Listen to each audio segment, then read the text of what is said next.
Jacques-Henri Lartigue was not just a photographer. He was a storyteller of life's most radiant moments. Born into an era where stillness defined photography, Lartigue's lens captured the world in motion. His photographs, spontaneous and full of joy, began in his boyhood and evolved into a lifelong pursuit that mirrored the vibrancy of life itself. Whether capturing the excitement of automobile races, the elegance of fashionably dressed women, or the simple delight of kite flying, Lartigue's images transcended mere snapshots.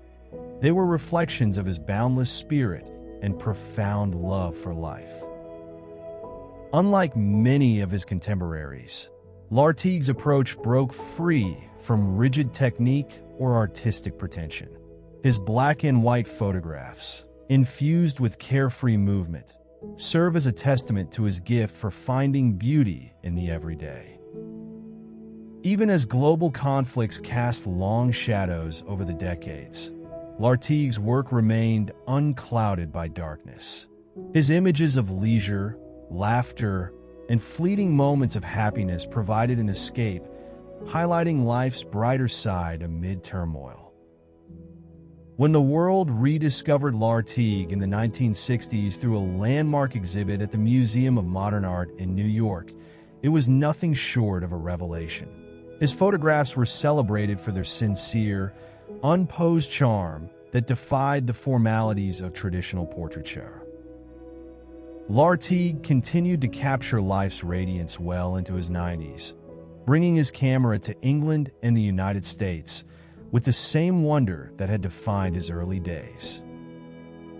This video delves into Lartigue's unique approach to photography, how he emerged as a master of the medium, and the enduring influence of his visual storytelling.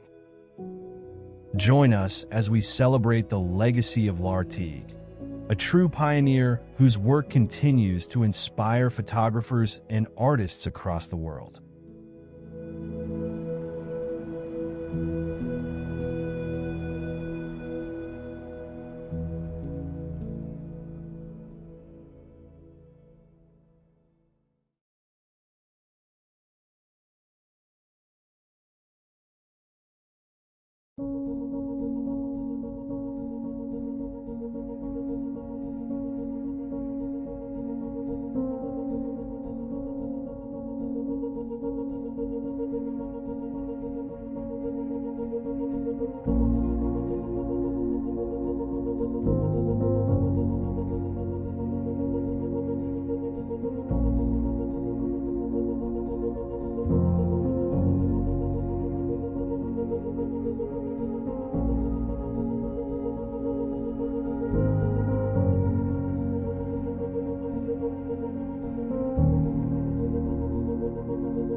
My Book Through the Lens.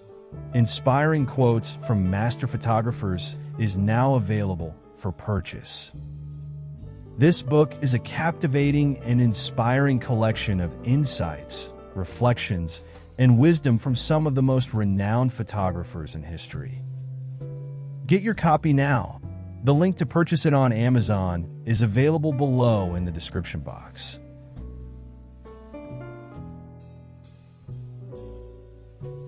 Jacques-Henri Lartigue was born on June 13, 1894, in Courbevoie, a suburb near Paris, France.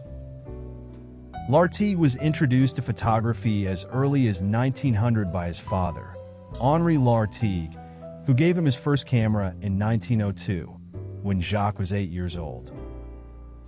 From then on, Jacques incessantly recorded the world of his childhood, from automobile outings and family holidays to inventions by his older brother, Maurice. The two brothers were fascinated by cars, aviation, and popular sports. Jacques used his camera to document them all. As he grew up, he continued to attend sporting events, participating in and recording elite leisure activities such as skiing, skating, tennis, and golf. However, young Jacques, acutely aware of the fleeting nature of life, worried that photographs alone were not enough to withstand the passage of time. How could images captured in just a few seconds convey and preserve all the beauty and wonder around him? Alongside his photography, he began keeping a diary and continued doing so throughout his life. In 1915, he also took up drawing and painting. After briefly attending the Julian Academy in Paris, he became a professional painter and started exhibiting his work in Paris and the south of France from 1922 onward. In 1919, Jacques married Madeleine Masséger, the daughter of composer André Masséger. Their son, Danny, was born in 1921. Jacques and Madeleine divorced in 1931. In the early 1950s, while pursuing his painting career, he began to receive recognition as a photographer. In 1962, with Florette, his third wife, he traveled by cargo ship to Los Angeles. During their journey, they stopped in New York, where they met Charles Ratto, the founder of the photo agency Raffo. After seeing Lartigue's photographs, Ratto introduced him to John Sarkowski, the newly appointed director of the photography department at the Museum of Modern Art. Sarkowski was so impressed that the following year, he organized the first ever exhibition of Lartigue's work. This exhibition brought him fame and industry exposure.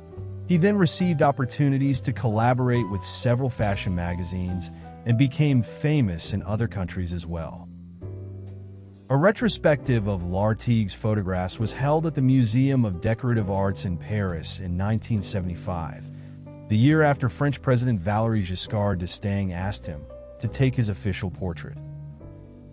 Lartigue was friends with a wide array of literary and artistic celebrities, including playwright Sacha Guitry, singer Yvonne Printemps, painters Kees van Dongen and Pablo Picasso, and artist-playwright-filmmaker Jean Cocteau.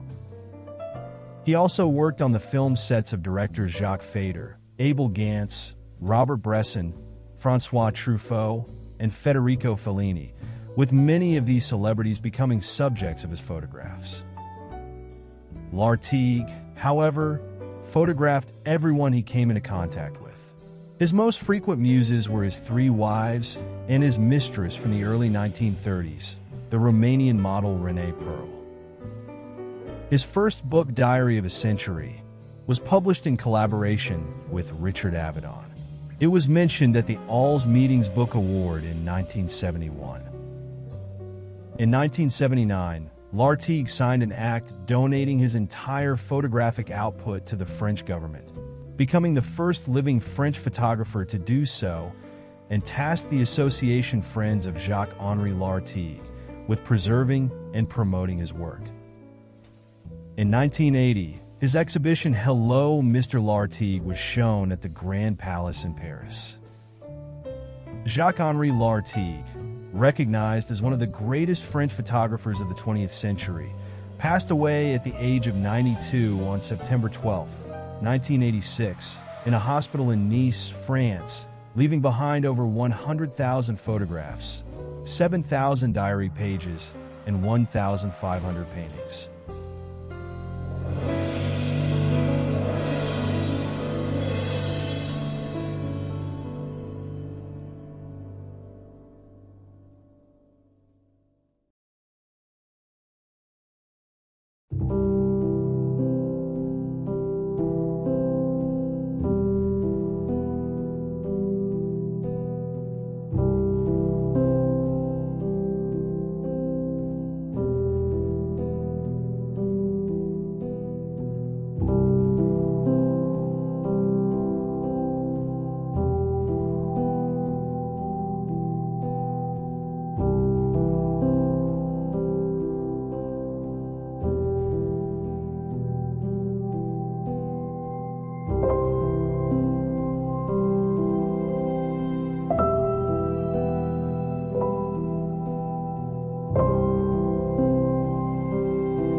As we reflect on the remarkable life and legacy of Jacques-Henri Lartigue, we are reminded of what true passion looks like when nurtured over a lifetime. Lartigue's journey began at just 8 years old, a young boy with a handheld camera gifted by his father, whose fascination with the world around him ignited an obsession that would span more than 7 decades.